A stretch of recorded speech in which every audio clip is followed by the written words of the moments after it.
Oh boy, it looks like Donald Trump is going to have yet another very big, grand announcement that his base probably won't be too happy with.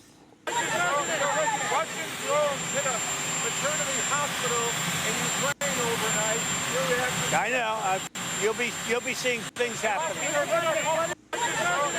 Now, what kind of things are we going to be seeing happen from here? All of this as the proxy war between Russia and the United States in the middle of Ukraine is definitely ratcheting up and heating up, as there have been some very interesting declarations from the President of the United States that is making a lot of people, including the former supporters of Donald Trump, not too happy with his campaign promises that they believe have not been delivered. Have they? As of course, this situation is definitely devolving, in my opinion, getting completely out of hand, and will continue to do so, as of course the foreign mercenaries keep coming to Ukraine, and the conflict looks like it will be continuing here for the foreseeable future. All of this as there are still many questions and doubts about what in the world is really going on here, and we are going to be doing our best to try to answer that question and a lot more, all here on this independent media broadcast. So subscribe, click the notification button, as of course we got a lot to get into,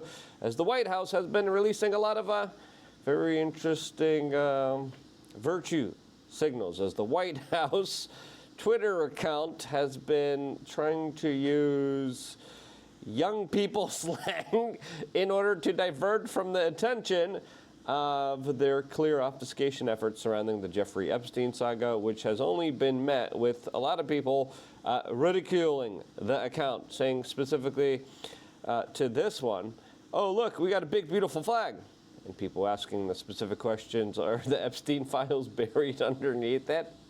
And the memes and questions continue here, as of course the updates here. Listen, the people on social media definitely does not hold anything back here, as a lot of the promises that were made here aren't being kept here. Now, another wild photo was this one from the White House, talking about, quote, "the symbol of hope, truth, justice, the American way, Superman Trump," and imposing an image of Donald Trump's face on the new Superman movie poster, as a lot of people responded, "Superman didn't protect predators." And the responses here are pretty telling, to say the least here, as a lot of people are saying, "I'm just here for the comments," and then a lot of people also created a lot of other images of Donald Trump being draped in another foreign flag flying around in the sky here, as this post here, I think, takes the cake here when it comes to the perfect representation of what's going on here, as it's pretty clear here. The FBI could tell you every name of the person that was inside of the Capitol on J6, but they can't tell you one single person that was on the Jeffrey Epstein client list, as Donald Trump, and again, we played this actually a couple days ago. We played this clip of Donald Trump before he became president of the United States, when he was still campaigning, actively talking about, oh yeah, horrible, despicable things were happening on that island. And now he's telling you, why are we talking about it? Bill Clinton. Nice guy. Got a lot of problems coming up, in my opinion, with the famous island with Jeffrey Epstein. Are you still talking about Jeffrey Epstein? This guy's been talked about for years. That island was really a cesspool. There's no question about it. Just ask Prince Andrew. I mean, I can't believe you're asking a question on Epstein at a time like this, where we're having some of the greatest success and also tragedy with what happened in Texas. It just seems like a desecration.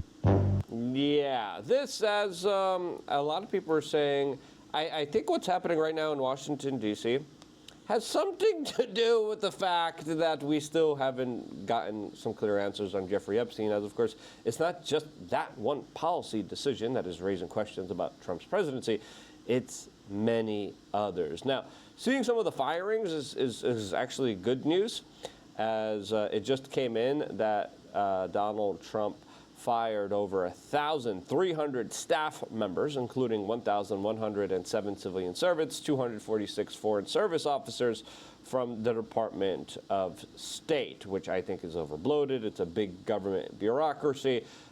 Seeing them fired is good here, but American foreign policy still is under the kind of direct direction of what looks like the old boss. A lot of people are saying, you know, this doesn't look like 4D or 5D chess here. This sure looks like a lot of what the old boss was doing, as of course Donald Trump is continuing a lot of those policies, as he announced that we are going to have to send more weapons to Ukraine, as the American public said, really? Do we really have to? I mean, we've been sending a lot of weapons already over to Europe, over to Ukraine, over to the Middle East. The Middle East gets a good deal on those particular weapons, as Donald Trump now, as of last night, invoked presidential authority to fast-track U.S. weapon shipments to Ukraine, which a lot of people decided to respond with by saying, more winning. As, of course, you go to the grocery store and try to pay for groceries and see how expensive it is, and then you know, hey, at least the military-industrial complex is getting their pound of flesh. Another person wrote, 16D chess, trust the plan. Another person writing MAGA Twitter, hardest hit. And another person here writing underneath, he literally campaigned on stopping the shipments. And of course, he didn't, which is another major kind of fail here, in my personal opinion. This, as I think there's a way of explaining a lot of this, and we'll do our best to explain it. Before we do, we wanted to tell you about LukeUnfiltered.com. If you haven't signed up for that, what are you doing? We just had a really amazing in real life meetup in Milwaukee with the quartering. It was really awesome. It was really just fulfilling to be able to look some of you guys in the eyes, talk to you guys, get to know you guys, see what gets you guys to, of course, be here, part of this independent media organization. We have shared a lot of pictures from the event in Milwaukee. You guys could check them out all on our Telegram page, which you get access to by becoming a member of LukeUnfiltered.com. I'm also in there. I'm also sharing photos. I'm also talking to you guys. We're also having a lot of conversations, and you guys are a part of our little newsroom, just by simply joining LukeUnfiltered.com. And if you say, hey, you should take a look at this, I actually do. So that's one way to talk to me directly. I want to do more in real life meetups. I want to do more things where we get to hang out together. We get to break bread. I want to do more nature hikes, more range days, and all the things I love to do in my personal life. I'm just kind of opening up and saying, hey, let's go on a nature walk here. Hey, let's go learn self-defense here. Hey, I think the next one might be a spearfishing adventure. I don't know. Scuba diving? Let's do it. Let's talk about it on the Telegram channel that you get access to on LukeUnfiltered.com. Now, this news here of Trump sending more weapons to Ukraine has a lot of big ramifications. The biggest of which is, of course, that this war is going to continue, prolong, and grow from here, as, of course, Donald Trump previously promised to not continue this war. He promised to end the war. He promised to stop the war. And now we are seeing the continuation of it in perpetuity with your tax dollars paying for it. The president said he's disappointed. But now there's news that, hey, NATO might be paying for it. In Russia, and told us he thinks he'll have a major statement to make about Russia on Monday. Though when pressed, he did not say what that statement will be. The president also... This is going to be a big one. This is going to be a big kind of determining factor, because this is a big shift with our foreign policy. This is a big kind of turnaround. As, of course, Pete Hegseth, the defense secretary, said, yeah, we're going to cut off Ukraine here. They did. They sent a lot of their kind of missile defense systems, anti-drone systems, and missiles to the Middle East, where, of course, a lot of the stuff is still being collected. A lot of the stuff is still being kind of prepared, and could be used at any moment and at any time here. Pete Hegseth, J.D. Vance, Donald Trump all campaigned and promised on ending this war, stopping this conflict, and making sure that there's a resolution here that leads to peace, and make sure that this war, that this conflict actually stops. Now, we're in a situation where I think Donald Trump is going to announce sanctions, as of course that's what a lot of people expect him to do, Monday, on Russia, which of course is exactly what the old administration was doing, as well as aiding and abetting the Ukrainians in every aspect of this conflict, like we have been since 2014, the Maidan Revolution, a project of Lindsey Graham that Donald Trump just went golfing with and has endorsed and has complimented extremely on Truth Social. Wonder if that's a coincidence there, as of course the neocons have the House, and it looks like they're not letting go of it, and they're getting everything that they ever dreamed for. Said he just made a deal today with NATO in which he says the U.S. will send weapons to Ukraine through NATO, and NATO is, quote, paying for those weapons 100%, including the Patriot air defenses that Ukraine has been asking for, and that NATO will distribute them. The president. Now, with NATO specifically buying these weapons and then allegedly giving it to Ukraine, I mean, we spend a vast majority on NATO. Are our funds that we spent to NATO going to be used on this, or will it just be other European countries? I think we're still waiting for all of that to be found out here, as of course this is an important marker, because a lot of people are like, yeah, how can we afford this? We spent about $2 billion, if not more, on the 12-day war in the Middle East. A war that really hasn't, according to a lot of people, really hasn't created a situation where there's stability, as a lot of people predict that situation to, of course, kind of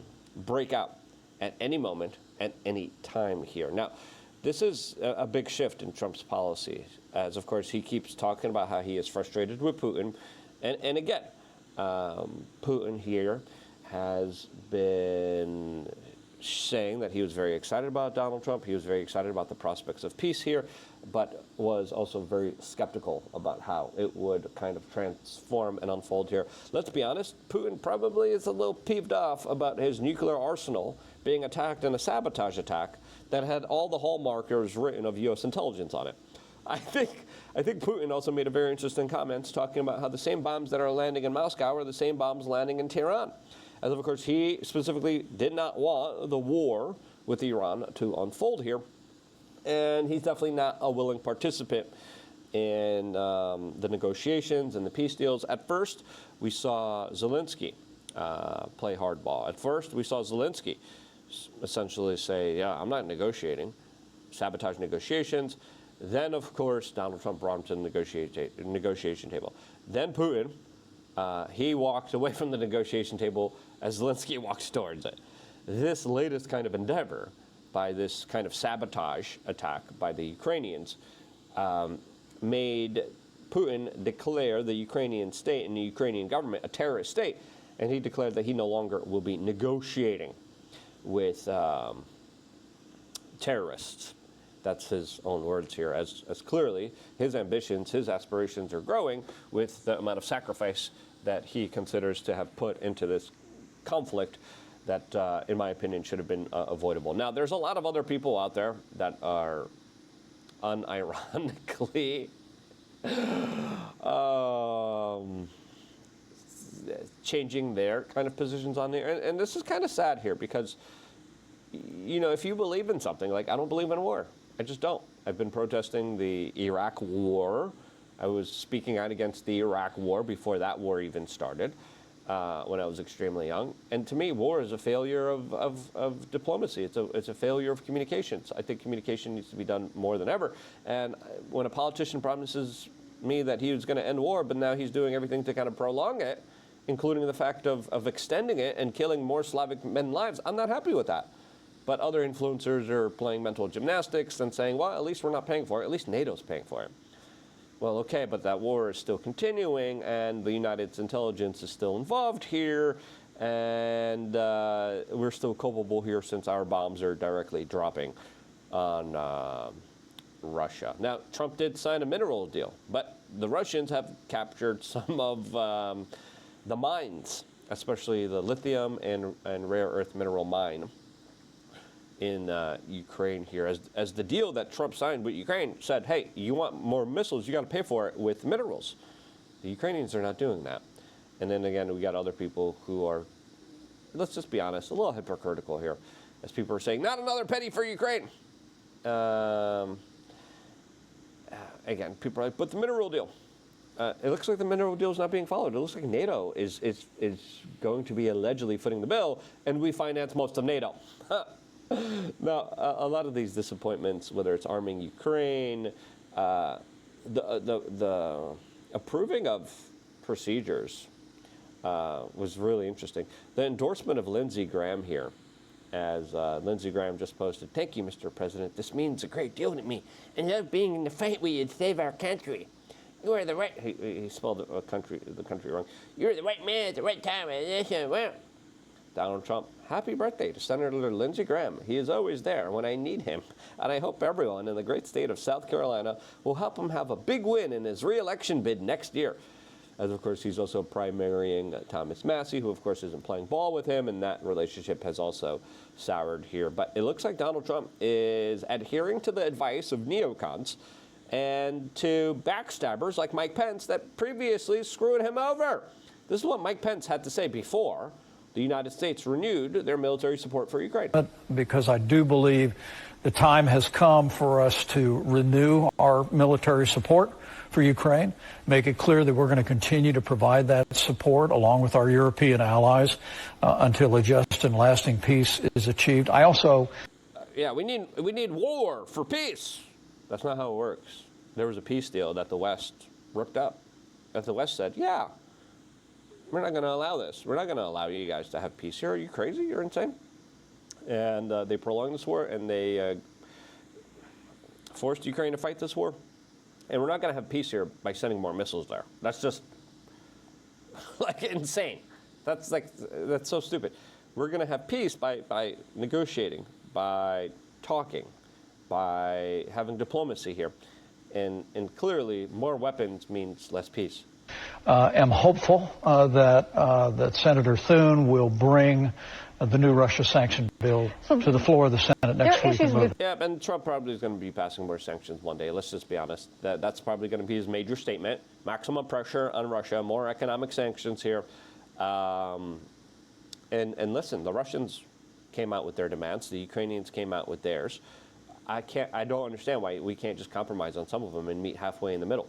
Now, Ukraine doesn't need, as we said previously before, and Ukraine doesn't need weapons. I mean, yeah, of course they need weapons, but they need manpower. As there's a new Colombian assault unit of South American fighters that are now joining to help fight on the Ukrainian side. And this has always been the case here. The Russians are using African mercenaries, and the Ukrainians are using South American mercenaries as... Listen, this is a situation that, again, quickly and surely unfolds to a mega disaster here. The North Koreans are already fighting against... The North Koreans are fighting against Colombian soldiers. The Chinese soldiers are also getting involved here, too. That also is a known fact to this conflict here, which just shows you the kind of global scale of this proxy war between the East and the West here, highlighting how, adding to it, to me, it's a big old disappointment here. Andrew Schultz here had some very interesting comments about all of this, as he describes how he's getting the exact opposite of what he voted for with Donald Trump, specifically talking about this war issue. When Trump, everything he campaigned on, I believe he wanted to do.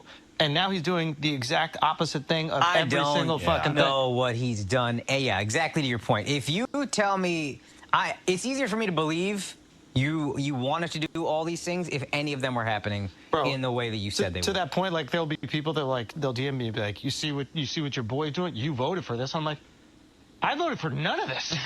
He's doing the exact opposite of everything I voted for. Yeah. I want him to stop the wars. He's funding them. I want him to shrink spending, reduce the budget. He's increasing it. It's like everything that he said he's going to do, except sending immigrants back. And now he's even flip-flopped on that. I believe. Yeah, he's flip-flopping a lot, as a lot of people are voicing their kind of discontent. As I think the Epstein thing isn't isolated from our foreign policy, personally. I think there's a bigger connection there than a lot of people realize that I think are worth connecting the dots on, as a lot of the same kind of neocons, a lot of the Lindsey Grahams, who, throughout the years, I mean, the Lindsey Grahams have always, the Mike Pences, the Lindsey Grahams, these undercover brother Republicans have always been known to get down and dirty, if you know what I mean, especially in the Bohemian Grove circles, right? Where they ship in mail workers of the night. All right. Now, I think there's no better explanation to what's going on right now than the extortion operation in full play. Listen, Lindsey Graham, Mike Pence, they have probably huge lists of compromise and blackmail against them because they're probably, Mike Pence talks a good game, but listen, a lot of those people who preach this stuff, usually they're some of the most wildest folks. So let's just be real with ourselves here. Mike Pence, not as much, thinking about it especially, but who knows? Who knows? Lindsey Graham, absolutely. But a lot of these kind of Republicans that do really weird stuff, the Bushes, they do some really weird type of occult type of stuff here. All of this plays into the extortion operation, and it explains how this really doesn't benefit anyone. Like war doesn't benefit anyone, except for a small group of people. And I think those small group of people are extorting people to promote this type of nonsense. And I think this plays into the Epstein thing, the Epstein saga. And this is why I think war is being pushed on the general public of the United States here. Now, again, NATO is paying for, okay, but the war's still continuing. I get it, but how much are we paying from NATO? Like, vast majority of it. Now, will other European countries foot the bill completely? Will our tax dollars pay for some of it? I want to know that. I think that's a interesting notion to look into here. But there's no better way to explain war than politicians being extorted to force, propel, and push war onto the general public. I think that's exactly what's happening. And if you agree, share this video with your friends and family members. It's more important than ever. Thank you so much for subscribing to LukeUnfiltered.com. Stay tuned for more, all here exclusively on YouTube.com/We Are Change.